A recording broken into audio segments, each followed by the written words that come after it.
우리 요한일서 5장 1절로 4절까지 우리 다 같이 합독하시겠습니다.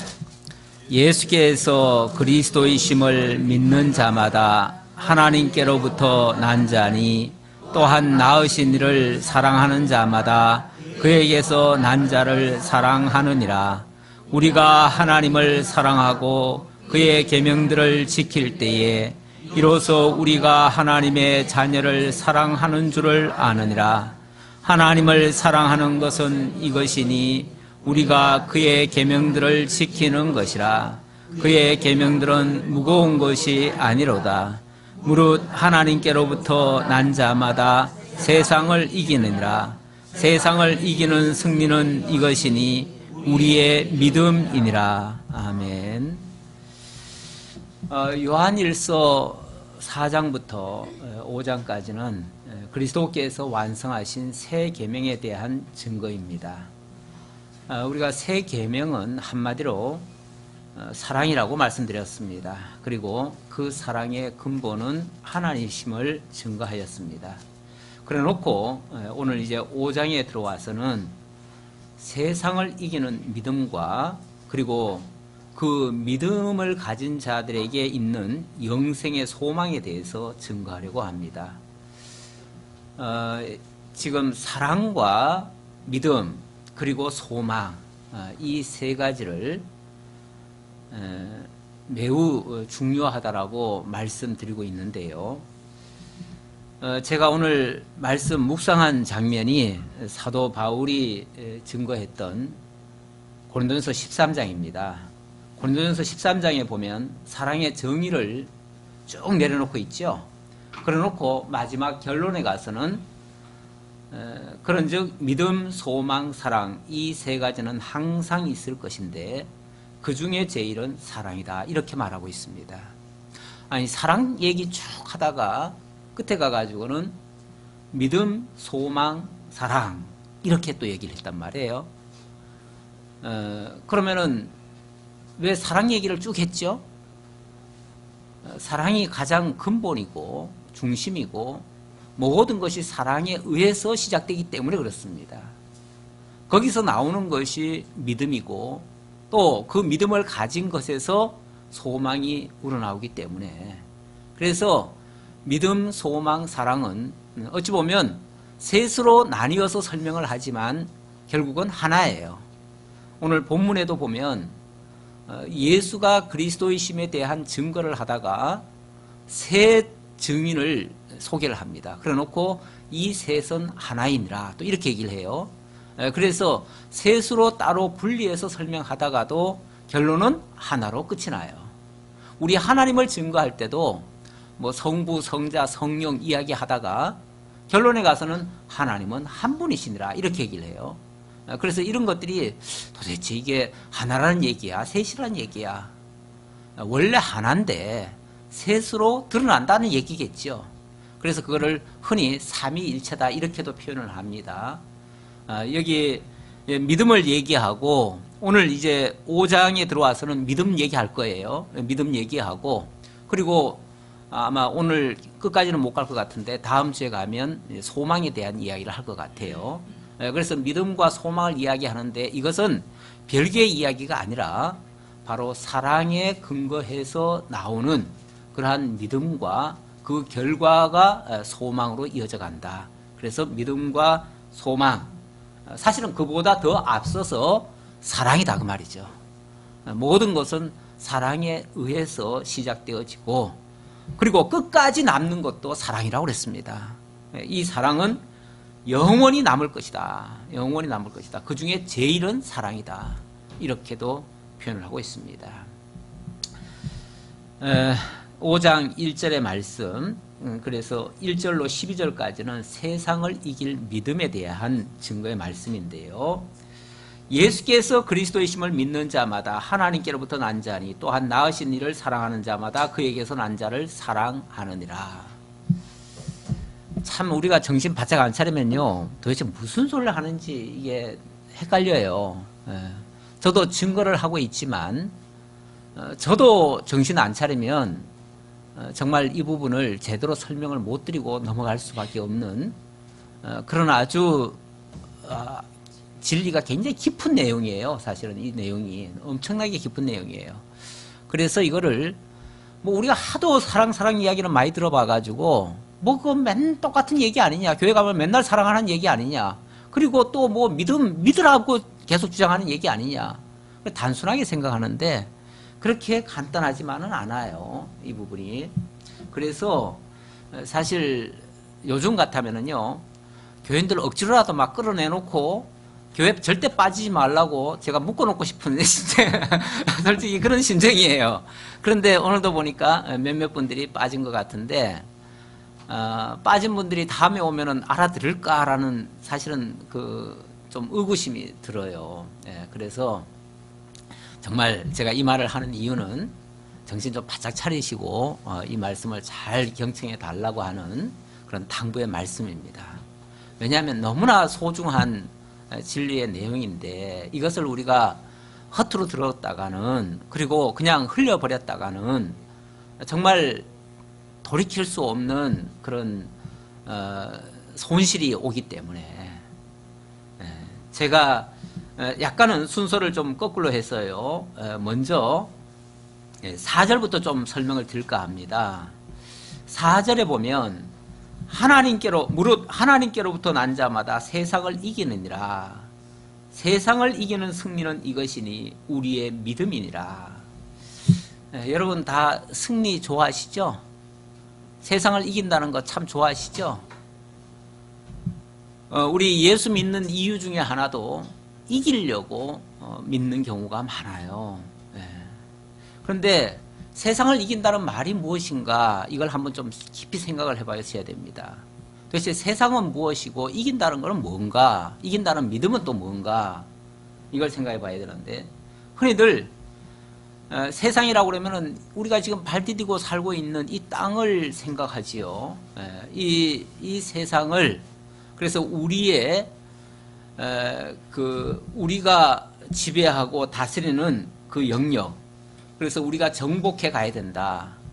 그래서 이 세상을 우리가 정복하고 다스려가는, 그걸 보통 이긴다라고 생각을 하고 그렇게 말을 합니다. 어떤 분은 5대양 6대주를 누비면서 세상은 넓고 할 일은 많다 그랬어요. 정말로 그분이 세상을 많이 돌아다니면서 엄청나게 많은 영역을 확보하고, 그리고 정말 나름대로 성공을 거두셨어요. 물론 지금은 영어의 몸이 됐지만은 어쨌든 한때는 세계를 지배하기도 했어요. 그러면은 그분이 세상을 이긴 것인가? 만약에 그런 식의 이김이라면은 이 세상을 이긴다는 것은 예수 믿는 자보다 안 믿는 자들이 훨씬 더 앞설 수도 있어요. 실제로 지금 온 세계를 지배하고 경제적으로나 또는 군사적으로나 세계를 다스리고 있는 자들은 솔직히 예수를 안 믿는 자들이 더 많습니다. 믿는 자들보다 안 믿는 자들이 더 많아요. 그러면 과연 세상을 이긴 자들은 예수를 믿는 자들인가? 믿음 안에서 이긴다는 것인가? 의문을 안 가질 수가 없죠. 그럼 그 세상은 고사하고 이 한 지역도 제대로 못 다스리고 이 조그마한 교회에서 보잘것없이 이렇게 목회하고 있는 사람은 세상을 이기지 못하고 있는 자인가? 또 이런 생각도 해볼 수 있는 것이죠.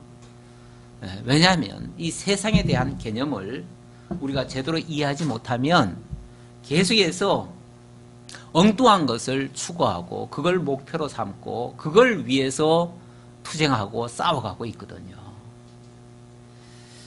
교회에서도 심지어 이 세상에서 출세하고 성공하는 것으로 그것이 세상을 이기는 믿음인 것처럼 그렇게 가르치고 이해하는 사람들이 많습니다. 물론 좀 고상한 교회에서들은 빛과 소금의 삶으로 이 썩어진 세상 가운데서 그들에게 물들지 말고 이겨가자고 하는 그런 식으로 이김에 대해서 강조하시는 분들도 있습니다. 하지만 지금은 정말 시대가 악한 것 같아요. 그래서 물질 만능 시대가 돼버렸어요. 그러다 보니까 이제는 기도해서 복받고 좋은 대학 가고 사회 나가서 출세하는 거, 이것이 이기는 거라고 생각하는 경향이 많습니다. 요즘 혹시 주변 이웃 교회에서 다니엘 기도회라고 써놓은 것을 보신 분이 있는지 모르겠어요. 지금 전국에 열풍입니다. 또 이번 주는 하필이면 또 수능도 있잖아요. 수능도 있으니까 지난 주간에 누가 또 저보고도 뭐 손주가 지금 이번에 수능 보는데 목사님 기도 좀 해주세요 하더라고요. 이번 주는 여러분 다 교회 나오셔야 됩니다. 새벽부터. 이번 주에 기도 안 하시면 세상을 이기지 못할 수도 있어요. 정말 이기려면 새벽부터 나오셔서 기도하셔야 됩니다. 다니엘 기도회라고 하는 것은 다니엘이 3주 동안 정말 간절히 기도한 그걸 가지고 얘기하는 거거든요. 그래서 3주 세 일회 동안 우리도 기도하자. 그래서 새명마다 3주 동안 21일 동안 기도하는 기도회지요. 기도회. 그런 기도회를 지금 전국적으로 하고 있습니다. 그렇게 해서 세상에서 좀 성공하면 그것이 승리하는 것인가? 이런 어떤 물질적인 개념, 그런 걸로 승리의 척도를 삼다 보니까 이 세상을 정복해 가는 것이 승리라고 생각을 했어요, 한때. 그래서 중세시대 때는 우리가 세상을 정복하려면 어떻게 해야 되는가? 그래서 십자구를 만들어 가지고 대항하는 무리들을 쳐부신다면서 그래서 십자군 전쟁을 일으켰었죠.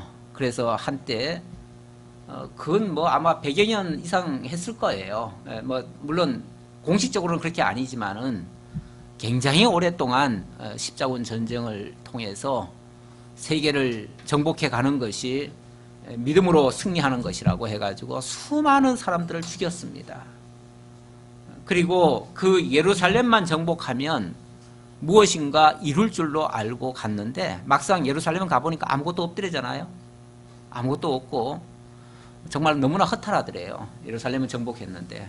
그래서 결국은 그것도 뭐 이것도 아닌가 보다 하고 포기를 했는데 이 세상에서 어떤 힘을 갖고 그걸로 정복해 가는 것이 승리라고 생각하기 때문에 지금도 많은 교회들이 교회의 힘을 키우려고 합니다. 그래서 큰 교회를 지향하지요. 메가처치 운동도 그런 유의 하나라고 봅니다. 지금 교회들이 너나 할 것 없이 전부 다 대형 교회만 꿈꾸고 있죠. 소형 교회는 최소한 중소교회는 되려고 힘쓰고 있고 중소교회는 대형 교회, 메가처치가 되고자 그렇게 힘쓰고 있습니다. 그리고 메가처치가 되고 나면 뭔가 사회를 향해서도 힘을 과시합니다. 그래서 어느 큰 교회들은 요즘 그 매주 교인들을 이끌고 아마 적게는 몇천 명이지만 많게는 뭐 몇만 명도 모을 수 있어요. 그래서 몇만 명씩 모아가지고 광화문 광장에 가가지고 지금 자기네들의 힘을 과시하고 있잖아요. 거기 보면은 때로는 미국 기하고 이스라엘 기까지 펄럭이더라고요. 그런 걸 통해서 뭔가 세상의 힘을 과시하는 거, 그게 교회가 마치 승리하고 믿음으로 승리하는 것처럼 그렇게 이해를 합니다. 그런데 이사야 선지자가 그렇게 말했어요. 도움을 구하러 애굽으로 내려가는 자들은 화 있을진저. 그리고 시편 기자도 많은 군대로 구원 얻은 왕이 없다, 이렇게 말했습니다. 실제로 사람을 의지하거나 세상의 어떤 힘이나 군사나 그런 어떤 힘 가지고 세상을 이긴 게 아닙니다. 하나님의 교회는 어찌 보면 보잘것없어 보일 수도 있어요. 우리 지난주일 요한일서 강론하면서 제가 로마 대화재 후에 네로 황제가 거의 미치광이가 돼가지고 기독교인들을 박해했을 때 그때 사도 요한이 죽임을 당합니다. 교수형을 당합니다. 당할 때에 모든 제자들은 울면서 따라오지요. 이제 우리는 기독교는 끝났다. 우리는 이제 다 죽었다. 우리는 다 패배했다. 이런 패배의식에 사로잡혀가지고 울면서 따라오는데 그들을 향해서 사도 바울이 그렇게 말을 합니다. 여러분, 오늘은 바로 그동안 우리가 그토록 기다리고 기다리던 승리의 날입니다. 지금 교수형에 끌려가면서, 교수대에 끌려가면서 오늘은 승리의 날이라고 그렇게 말합니다. 우리가 그동안 그렇게 기다려오던 그 승리의 날이라고.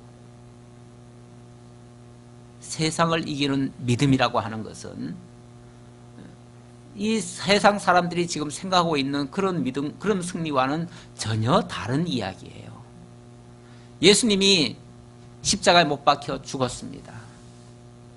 예수님이 십자가에 못 박혀 죽었을 때에 사단은 쾌재를 불렀어요. 그 십자가에 못 박아 죽이라고 하던 자들은 다 승리의 찬가를 불렀어요. 그런데 3일 만에 무슨 역사가 일어났습니까? 부활의 역사가 일어나셨고, 그가 부활하실 때에 혼자 일어나신 것이 아니고 죄와 사망 가운데 있던 모든 하나님의 택한 백성들을 다 일으켜 세우셨어요. 그래서 정말로 죽었던 모든 영혼들을 살리는 대승리의 사건이 일어난 거예요. 그리고 하나님께서도 그를 주와 그리스도가 되게 하셨다라고 그렇게 증언하고 있습니다. 모든 세상이 그의 무릎에, 그의 발에 무릎을 꿇었다라고 말을 합니다. 진정한 승리입니다. 모두가 다 두려워 떨고 그 다락방에 숨어가지고 밖으로 나오지도 못할 때 안심하라. 너희가 환난을 당하나 내가 세상을 이기었노라. 그렇게 말씀하십니다. 내가 세상을 이기었다. 그리스도가 이기셨어요. 십자가로 이기셨어요. 근데 그 십자가가 우리가 보기에는 패배의 사건이에요. 끔찍하게 죽임당하는 사건이에요. 너무나 무기력하게 그냥 죽어가는 사건이었어요. 근데 그것이 승리라고 성경은 말하고 있습니다. 그러니까 우리가 승리하는 것은 이 세상 사람들이 생각하고 있는 그런 승리를 이야기할 수는 없다 그 말이에요. 자, 그런 각도에서 오늘 믿음을 또 한번 설명을 하도록 하겠습니다. 5장 1절입니다. 예수께서 그리스도이심을 믿는 자마다 하나님께로부터 난 자니 또한 낳으신 이를 사랑하는 자마다 그에게서 난 자를 사랑하느니라. 이 믿음, 여기 예수께서 그리스도이심을 믿는 자마다 이렇게 얘기를 합니다. 자, 믿음의 내용이라고 하는 것은 예수가 그리스도이심을 믿는다는 거예요. 우리가 뭘 믿습니까? 승리할 것을 믿습니다. 예. 행복할 것을 믿습니다. 성공할 것을 믿습니다. 뭐 그렇게도 얘기하지만 진짜 믿음의 내용은 예수가 그리스도이심을 믿는 거예요. 나머지들은 그냥 우리들의 소원일 뿐이에요. 그걸 믿는다고 하는 게 아니에요. 무슨 소원을 믿는다고 해요. 소원은 내가 그냥 비는 거고 내가 추구하는 거지 그걸 믿는다라고 하는 게 아니에요. 믿음이라고 하는 거는 예수가 그리스도이심을 믿는 거예요. 예수가 그리스도이심을 믿는다? 제가 조금 전에 표현을 해드렸지만은 예수가 십자가에 못 박혀 죽으셨어요. 너무나 비참한 모습으로 죽었어요. 너무나 어이없이 죽었어요. 무슨 항변도 제대로 안 하시고 죽으셨어요. 무슨 투쟁가도 아니에요. 그런데 그 예수가 그리스도다? 만왕의 왕이시다? 온 세계를 다 지배하신 분이시다? 천지를 다 지으신 분이시다? 그렇게 믿었다는 얘기예요. 그렇게 믿는 걸 믿음이라고 지금 얘기하는 거예요. 그러한 믿음을 어떻게 가질 수 있습니까? 우리 정상적인 이성 체계로 그것을 믿을 수 있습니까? 그렇게?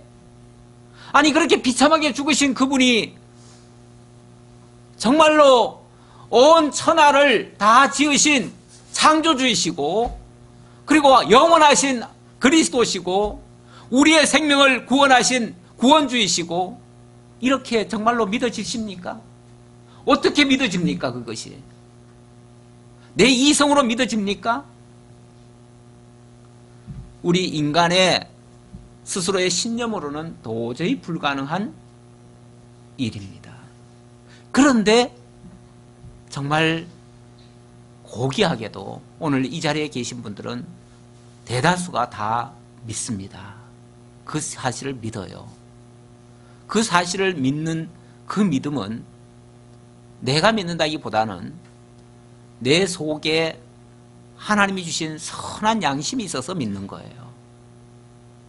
이거는 정말 하나님이 깨닫게 하지 않고는 도저히 믿어지지 않아요. 그래서 이거는 성령께서 우리를 거듭나게 하신 그런 선한 양심이기 때문에 가능하다 그 얘기예요. 요한복음 1장 12절에 보면 이런 말씀이 있어요. 우리가 예수를 영접하고 그 이름을 믿음으로 하나님의 자녀가 된다고 했는데 이는 혈통으로나 육정으로나 사람의 뜻으로 나지 아니하고 오직 하나님께로부터 난 자라야 된다. 이게 누가 가르쳐서 되는 게 아니라는 거예요. 이게 무슨 뭐 전통으로 무슨 뭐 모태신앙이라서 믿어지는 게 아니라는 거예요. 이게 혈통으로나 육정으로나 사람의 뜻으로 된 게 아니고 하나님께로부터 난 자만이 이 믿음을 가질 수가 있다. 하나님께로부터 난 자란 말은 물론 하나님께서 이 세상의 모든 것을 다 지으신 창조주이시고 조물주셔요. 우리를 하나님이 낳으셨다라고 말해요. 낳으셨다라고 말을 하는데 그냥 처음에 낳으실 때는 흙으로 지어서 낳았어요. 그래서 인생의 이 체질이 흙이에요. 그래서 지금 살며 기동할 때는 이렇게 뭐 생명체 같지만은 사실 이게 요 안에서 생명체가 딱 거두어지면 흙으로 바뀌어져 가요. 자연스럽게 흙으로 이렇게 변해져 가요. 왜냐하면 원래 흙에서 취했기 때문에 흙으로 만들었기 때문에 흙으로 돌아가고 끝나요. 그래서 엄밀하게 말하면 이 껍데기, 이 몸이 내가 아니에요. 이 껍데기 흙덩어리를 지금 하나님께서 거듭나게 한 새로운 피조물이 덮어쓰고 있는 거예요. 덮어쓰고 있어서 내가 지금 하나님의 사람으로 지금 이렇게 살아가고 있는 거예요. 그러니까 내 속에 진짜 내가 따로 있어요. 내 속에 진짜 나가 있는데 그것도 또 죽은 자들도 있어요. 그 영혼이 죽은 자들도 있어요. 죽은 자들도 있는데 우리는 한 번 더 거듭났어요. 한 번 더 거듭났어요. 그래서 또다시 성령을 통해서 거듭나게 하셨어요. 그래서 거듭난 그 자들, 그래서 여기 지금 예수께서 그리스도이심을 믿는 자들은 자마다 그랬는데 자마다 예수가 그리스도이신 그 사실을 믿는 자들은 모두가 다 누구냐 하면은 하나님께로부터 난 자다 그 말이에요. 하나님께로부터 난 자다.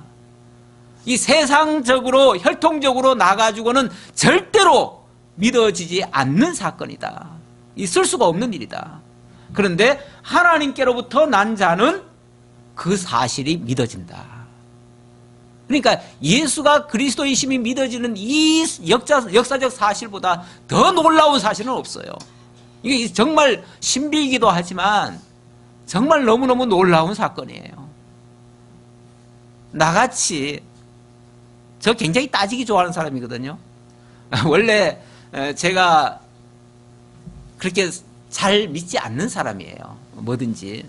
그래서 정말 따지고 따져가지고 맞으면 믿고 안 그러면 절대 안 믿는 사람이에요. 이런 사람이 예수 믿기 쉽지 않습니다. 그래서 요즘도 보면은 과학자들이나 이렇게 좀 이성이 많이 깨어나고 철학자들이나 이런 사람들이 하나님 잘 못 믿습니다. 왜냐하면 자기들 이성이 안 맞으면 절대 수납을 안 해요. 안 하기 때문에 못 믿는데 저도 약간 그런 성향이 있는 사람이에요. 그래서 웬만해서는 이렇게 잘 안 믿습니다. 안 믿는데 나 같은 사람이 예수가 그리스도이심이 너무나 지금 확실하게 믿어져요. 이거는 정말 성령께서 거듭나게 하지 않고는 절대 믿어지지 않을 일이에요. 제가 처음에 예수 믿을 때에 처음에는 물론 막연하게 믿었죠. 막연하게 믿었고, 그러다가 제가 엄청난 어떤 사건이 하나 휘발려 가지고 제가 자신이 너무 밉더라고요. 그래서 정말 극단적인 생각을 제가 했었어요. 그러면서 도대체 하나님이 살아 계시냐? 내가 지금 교회를 다니고 있는데 그때 교회 봉사 좀 했거든요. 그런데 내가 교회 봉사를 이렇게 하는데 하나님이 나를 이루실 수 있느냐 하고서 내가 하나님 앞에 항변을 했어요. 그리고 정말 그때 좀 떼거지 쓰는 기도를 좀 했었지요. 제가 떼거지 쓰는 기도를 산에 가가지고 하면서 막 소리 질러가면서 하나님이 살아계시다면 나를 박살내가지고 나를 새롭게 만들어 주시든지 아니면은 나는 이제 하나님 떠나겠다고. 사실은 그때 제가 그런 기도를 했어요. 그런데 참 놀랍게도 우리 하나님 너무나 사랑하셨어요. 그래가지고 제가 그날 기도하고 산에서 내려왔는데 오토바이 타고 가다가 정면으로 트럭과 부딪혀가지고 제 머리가 3군데로 갈라졌어요. 예. 제 머리가 여기가 3군데로 깨졌어요. 예. 깨져가지고 의식을 잃고 병원에 가서 수술을 받았는데 깊은 수술 후에 제가 깨어났지요. 깨어났는데 그동안에 그 수술하는 중에 나는 꿈을 꾼 거예요. 꿈속에서 하나님이, 그때는 정말 내가 이렇게 말하면 또 이상하게 신비하게 또 느끼실지 모르겠는데, 그때 하나님께서, 하나님이 아니에요. 그때는 하나님이 아니에요. 절대 내가 하나님이라고 하지 않았어요. 하나님이 아니고 이제 전도사님이 신방을 왔어요. 신방을 왔는데 네가 성경을 한 번이라도 제대로 읽어봤느냐라고 하는 강한 책망이 들려왔어요. 그런 책망을 듣고 내가 이제 그런 의구심을 가지고 있으니까 이제 그런 책망이 들렸겠죠. 듣고는 죄송합니다. 제가 성경 한 번을 제대로 안 읽어봤습니다. 성경 읽겠습니다. 그리고 정신을 차렸는데 보니까 수술이 끝났어요. 그리고 제가 의식을 찾은 거예요. 그때부터 제가 병원에 있는 동안 1달 반 있었는데 1달 반 동안에 제가 성경 1독 반을 했습니다. 그야말로 자고 일어나면은 잠자는 거 빼고는 전부 다 성경만 읽었어요. 그런데 희한하게도 하나님께서 성경이 마치 파노라마처럼 제가 그 현장에서 같이 동행하는 것처럼, 주님과 같이 동행하면서 일러주시는 말씀처럼 그렇게 들려왔어요. 깨달아졌어요. 그때 정말 하나님의 살아계심을 고백하고 정말 믿음을 갖게 된 거예요. 완전히 그 이후로 저도 거듭남의 그런 어떤 체험이라고 할까요? 그런 경험을 하게 됐지요. 우리 하나님께서 우리 정상적인 그냥 이성 가지고는 하나님을 못 믿게 하십니다. 믿을 수가 없게 하십니다. 그런데 우리 하나님께서 새롭게 하시면 천하 없는 강박한 자라도 다 믿을 수 있습니다. 이게 하나님의 능력이에요. 하나님의 역사예요. 제 얘기를 해서 좀 죄송하고요. 자, 본문에 다시 집착합시다. 하나님께로부터 난 자만이 하나님을 믿을 수 있다. 예수가 그리스도이심을 믿을 수 있다. 그냥 단순히 믿는다는 거는 아무나 믿을 수 있어요. 그거는 좋게 해준다 그러면 믿을 수 있어요. 그런데 그렇게 하는 거는요, 조금 안 좋으면, 환경만 바뀌면 뭘로 바뀝니까? 또 다시 불신으로 돌아가요. 하나님이 어디 있어? 있기는 어디 있어? 이 소리 또 나와요. 그러니까 그런 믿음은 아직 진짜 믿음은 아니에요. 진짜 믿으면 죽어도 믿는 거예요. 죽어도 믿는 거. 어떤 경우에도 정말 하나님을 떠나지 아니하고, 정말 내가 죽는다 해도 사도 바울처럼 그렇게 죽음에 도달하면서도 오히려 하나님이 나로 승리케 하신다라고 믿고 그렇게 믿음을 고백하는 거예요. 조금도 떠날 수가 없어요. 떠날 수가 없어요. 왜? 그게 진짜 승리인 줄 아니까. 자, 그러니까 하나님께로부터 난 자는 또한 낳으신 이를 사랑하는 자마다 그에게서 난 자를 사랑하느니라. 그래서 하나님께로부터 다시 난 자, 이게 두 번째 난 자는 하나님께로부터 다시 태어난 자를 얘기하는 거죠. 바로 중생한 영혼들이를 하는 말이죠. 중생한 자들은 자기 낳으신 이를 사랑하고, 그리고 그에게서 난 자들, 또 다른 형제들도 사랑하게 된다, 그 말이죠.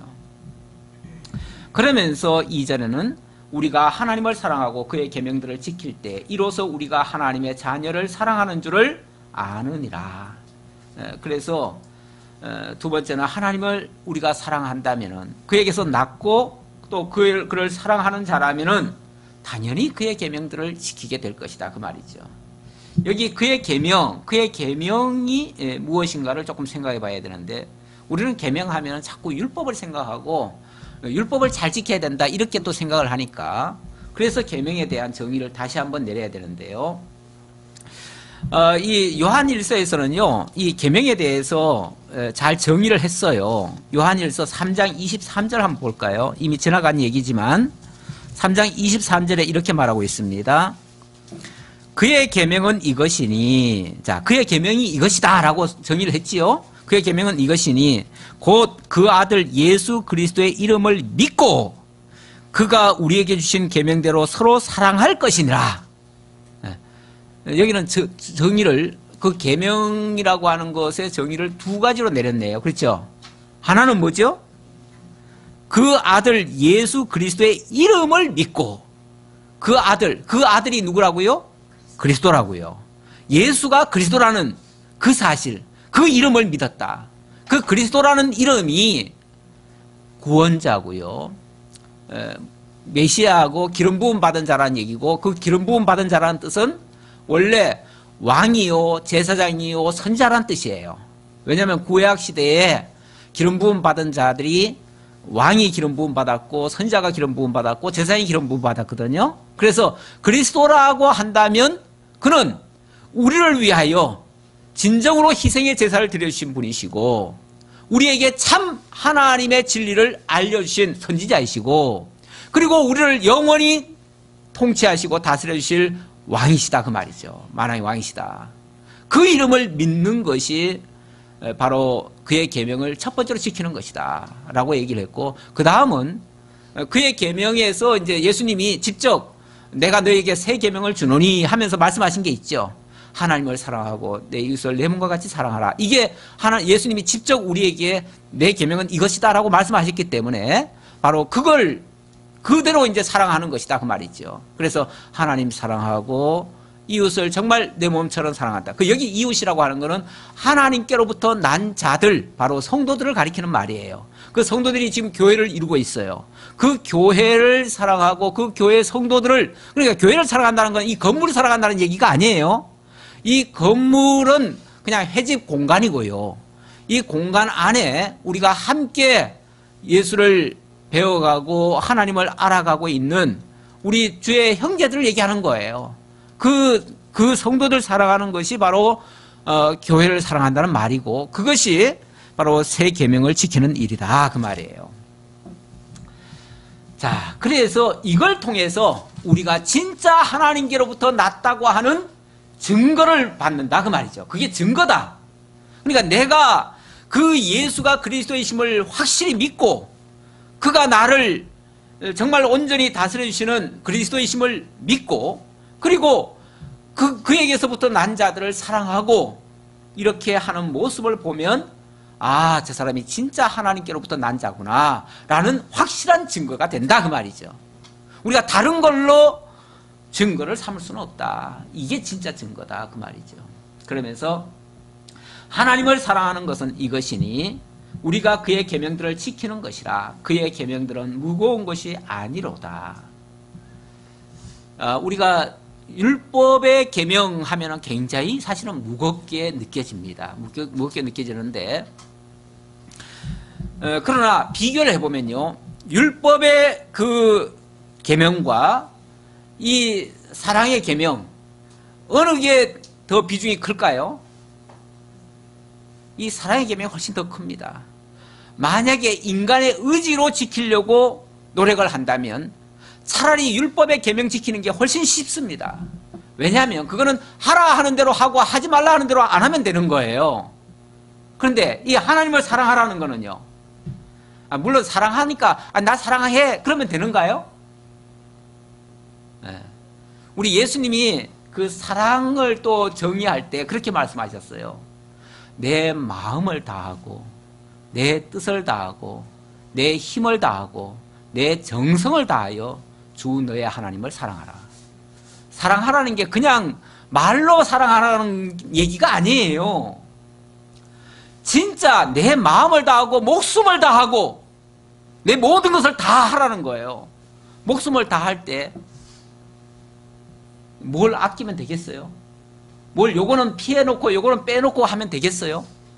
모든 걸 다 하는 거죠? 다 하는 거.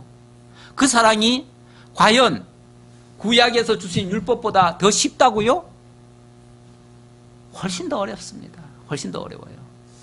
오죽하면 예수님께서 마태복음 5장에서 그 산상순에 들어가면서 여러 가지 이야기를 하시잖아요. 하실 때 그때에 주신 말씀을 보면 너희가 율법에서 이렇게 들었지만 나는 너희에게 말한다 하면서 그 율법을 재해석을 해줘요.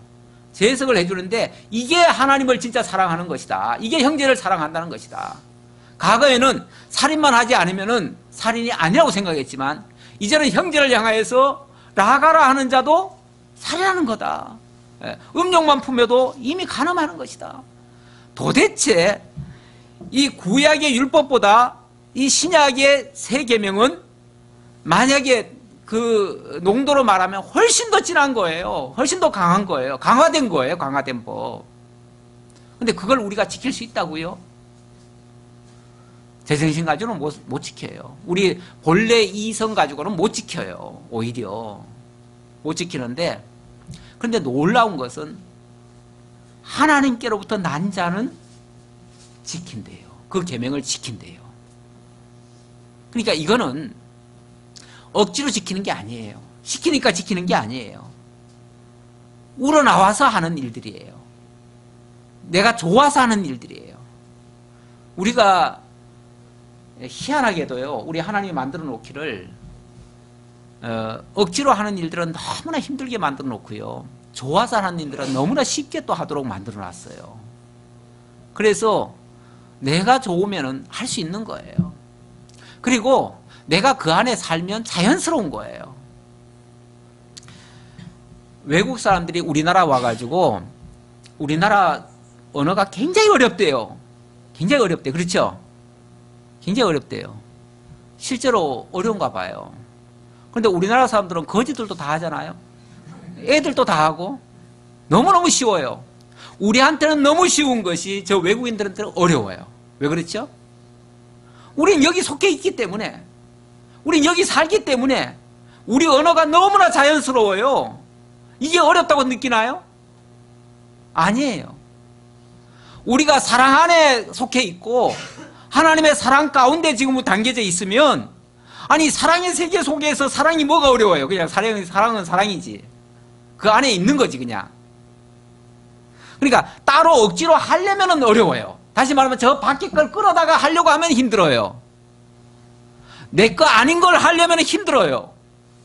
근데 내가 그 속에 이미 들어있고 내 거면은 너무 쉬운 거예요.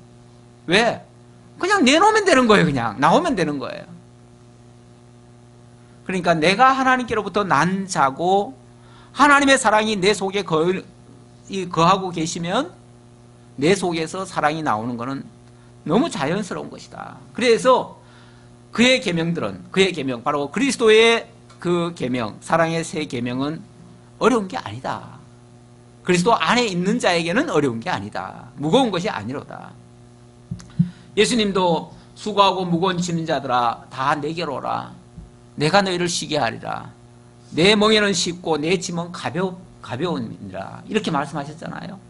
그러니까 실제 우리가 그리스도 안에 있다면 쉬운 것이고, 그리스도 밖에서 그리스도 안에 있는 일을 하려고 하면 그건 어려운 것이다. 그래서 안 믿는 사람은 아무리 사랑을 외쳐도 사랑이 불가능하고, 우리 안에 있는 자들에게는 그것이 자연스러운 것이다. 이거는 결국은 내가 하는 게 아니라는 거예요. 엄밀하게 말하면 내가 하는 게 아니라는 거죠. 내가 하려고 하면 힘들고 내 안에 계신 그리스도께서 하시면 쉬운 일이다. 그 말이죠.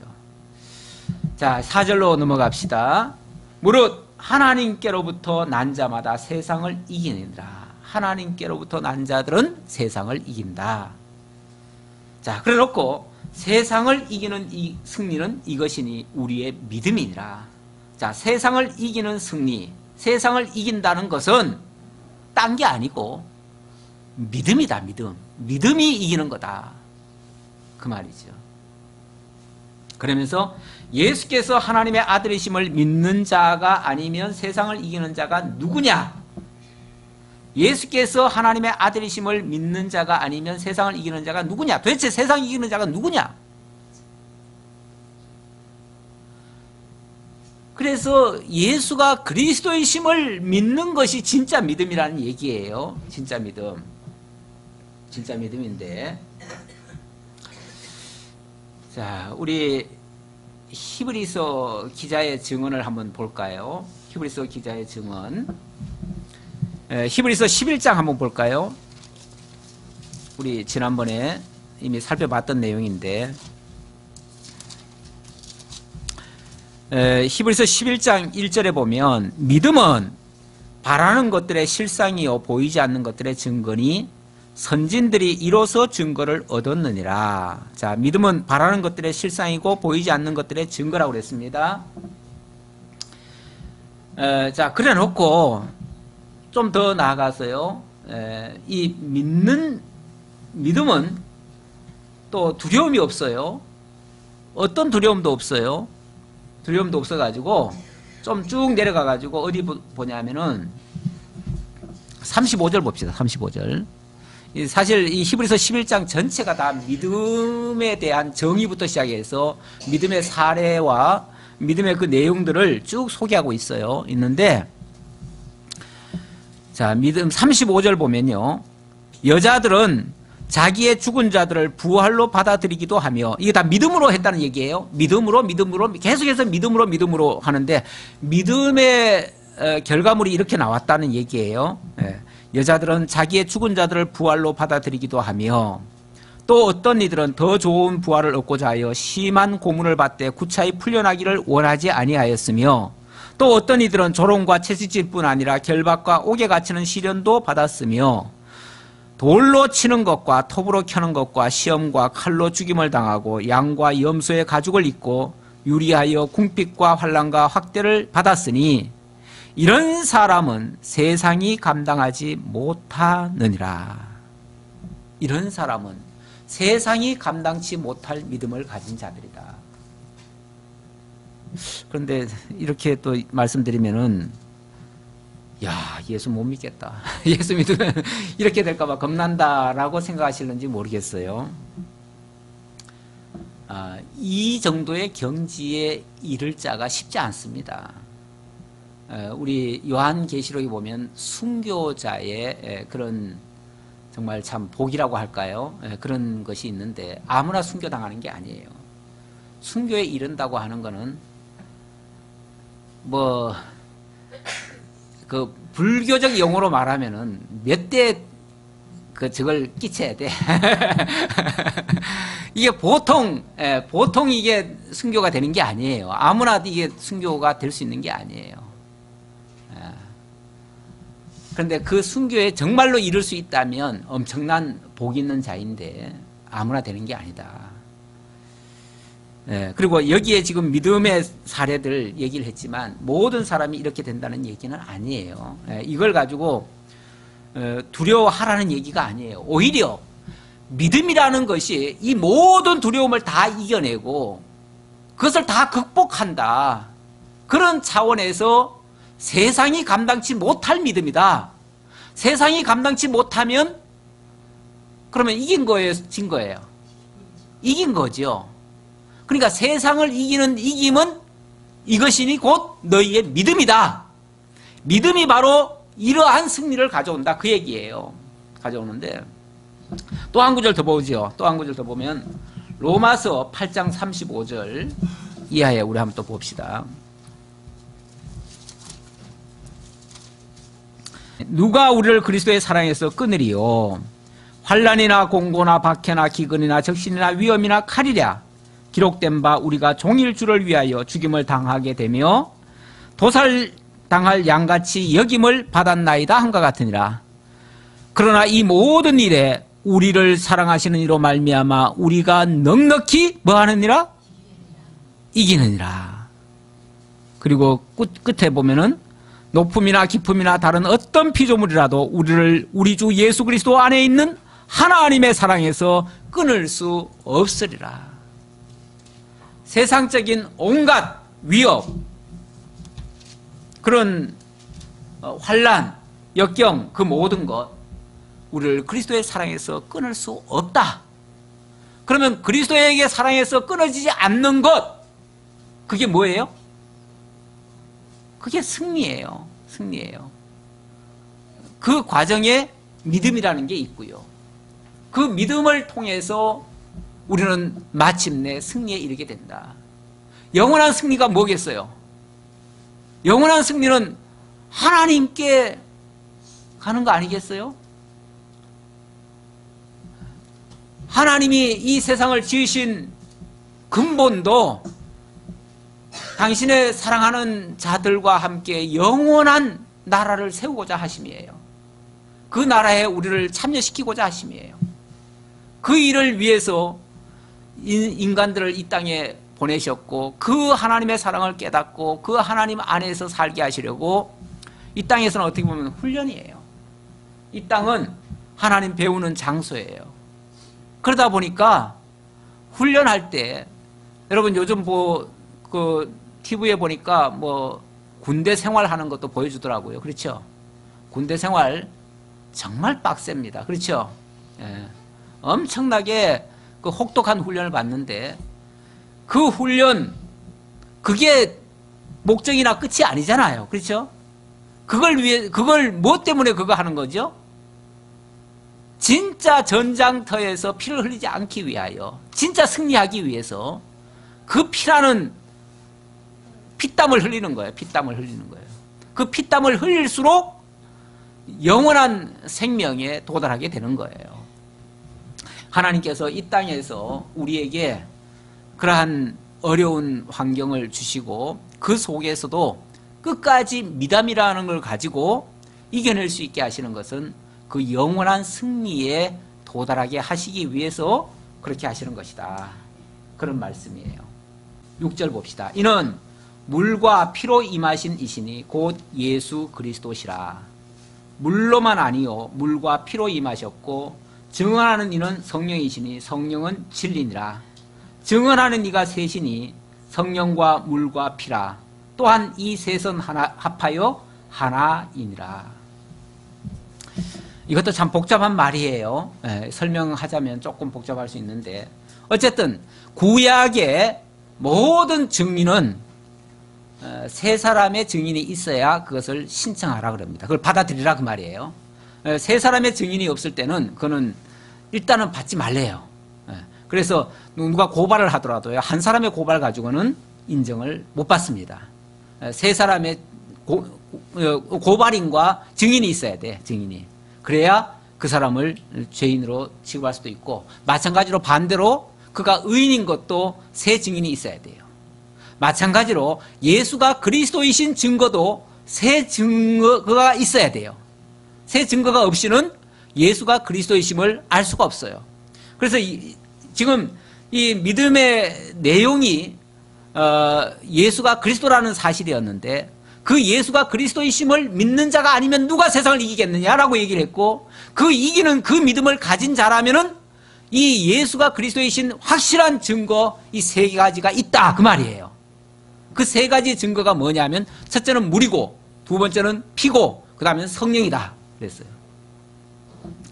물론 뭐 물과 피라고 하는 거는 예수님이 육신을 입고 우리와 똑같은 우리의 모습으로 오셨다는 것을 이미 1장에서 소개한 바가 있어요. 그렇게 증언을 한 바가 있어요.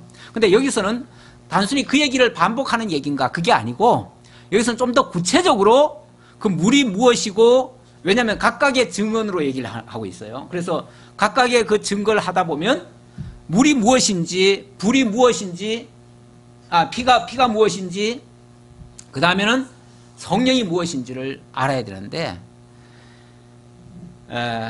예수님이 예수님이 공생애를 시작하시면서 제일 먼저 하신 일이 뭐냐면은 세례 요한에게 와서 물세를 받으셔요. 물세를 받죠? 그리고 예수님이 마지막에 하신 공생의 마지막 사역이 뭐죠?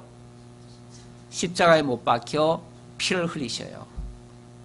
그래서 물과 피라고 하는 것은 바로 물세례와 그 피세례, 바로 불세례를 얘기하는 거예요. 예수님이 이 땅에 오셔서 공생애의 시작부터 공생애 끝까지 물과 피를 다 쏟으신 그 사역을 하셨어요. 물이라고 하는 것은 어찌 보면 물론 이제 세례를 베풀었는데 그 세례라고 하는 것은 이 연합의 의미가 있거든요. 연합이라고 하는 것은 바로 예수님이 이제 세례 받으려고 할 때 세례 요한이 그렇게 말해요. 당신이 나보다 더 크신 분인데 내가 당신에게 세례를 받아야지 어떻게 당신이 내게 세례를 받습니까? 라고 말했을 때 이렇게 하는 것이 하나님의 의를 이룬다. 그렇게 말씀하셔요. 이렇게 하는 것이 하나님의 의를 이룬대요. 하나님의 의를 이루려면 예수님이 이 땅에 뭐가 되셔야 돼요? 죄인의 모습으로 오셔야 되고 죄인의 죄를 짊어지셔야 돼요. 그러려면 우리와 연합을 하는 과정이 필요해요. 그게 쉽게 말하면 물세례예요. 그리고 우리의 죄를 짊어지시고 당신이 그 고난의 과정을 거치시고 마침내 십자가로 완성을 하셔요. 그 십자가라고 하는 거는 십자가를 다른 말로는 지금 피를 흘리셨다, 십자가에 피를 흘렸다고도 얘기를 하지만 또 다른 데서는 그걸 불세례라고도 얘기를 해요. 불세례. 이 불세례라고 하는 거는 모든 죄를 다 소멸한다는 의미도 있고요. 그래서 완전히 새롭게 한다는 그런 뜻이에요. 결국 그 고통을 예수님이 우리의 죄값을 대속해서 대속의 제물로 죽으시고 그 모든 우리에게 가지고 있던 우리와 연합을 했으니까 우리의 모든 죄를 짊어지고 계시잖아요. 그 죄를 몽땅 다 소멸하시고 우리를 구원해 주시는 그 역사를 하신 거예요. 그리고 또 하나의 증인은 바로 성령이라고 그랬어요. 성령은 이 모든 사실을 다 우리에게 깨닫게 하고 믿어지게 하고 알게 해주는 역할을 해요. 그래서 성령이 무슨 증언을 하냐면 성령이 예를 들면 로마서 1장에 보면 성령이 이렇게 증언을 하지요. 로마서 1장 한번 볼까요? 3절에 보면 그의 아들에 관하여 말하면 육신으로는 다윗의 혈통에서 나셨고 성결의 영으로는 죽은 자들 가운데서 부활하사 능력으로 하나님의 아들로 선포되셨으니 곧 우리 주 예수 그리스도시니라. 성령이 바로 예수가 그리스도이심을 확증을 해주셨다 그 말이죠. 증명을 해주셨다. 그리고 그 확증된 그것은 바로 하나님께서 그를 다시 살리셔서, 그러니까 그게 성결의 영으로 부활하게 했다 그 말이에요. 성결의 영으로 부활하게 해서 그래서 주와 그리스도가 되게 하셨다. 그래서 성령으로 말미암지 않고는 누구든지 예수를 주시라 할 수 없느니라. 예수를 주라고 우리에게 내적 증명을 하신 분이 바로 성령이에요. 그래서 물과 피와 성령이 우리로 하여금 예수가 그리스도이심을 확증해 주셨다 그 말이에요. 그런데 이 성령과, 그래서 증언하는 이가 셋이니 성령과 물과 피라. 그런데 이 또한 이 셋은 하나요 합하여 하나이니라. 결국 하나님의 사랑에서부터 시작된 것이다. 이 모든 것이 하나님의 사랑에서부터 뭐 파생이야 뭐 3개 아니라 10가지로도 파생될 수 있고 100가지로도 파생될 수 있죠. 근데 결론으로 가보면 결론은 그리스도예요. 결국은 그리스도예요. 그래서 그리스도 하나로 연결되고 결국 하나님이 하신 거예요. 자, 오늘은 8절까지 살펴보았습니다. 기도하겠습니다. 아버지 하나님 감사합니다. 우리에게 진실한 믿음, 확실한 믿음 갖게 하셔서 세상을 이기게 하시고 세상뿐 아니라 악한 자의 미혹을 이기게 하시고 또 우리 속아 있던 우리들이 그 모든 것을 이기고 믿음으로 승리할 수 있도록 하시려고 참된 믿음에 대해서 증거해 주셔서 너무나 감사합니다. 아버지 하나님, 이 모든 것은 정말 하나님이 우리에게 새롭게 거듭나게 해주셔서 가능하다고 했습니다. 이제 하나님께로부터 난 자들이 주의 계명을 사모하고 그 주의 계명을 따라 참된 믿음과 사랑을 할 수 있게 되었사오니 참으로 감사하고, 이 사랑으로 정말 주의 형제들을 사랑하며 하나님의 나라에 이르기까지 이 믿음 끝까지 간직하고 승리로 우뚝 세워질 수 있도록 함께해 주옵소서. 모든 것 감사드렸고 예수님의 이름으로 기도하옵나이다. 아멘.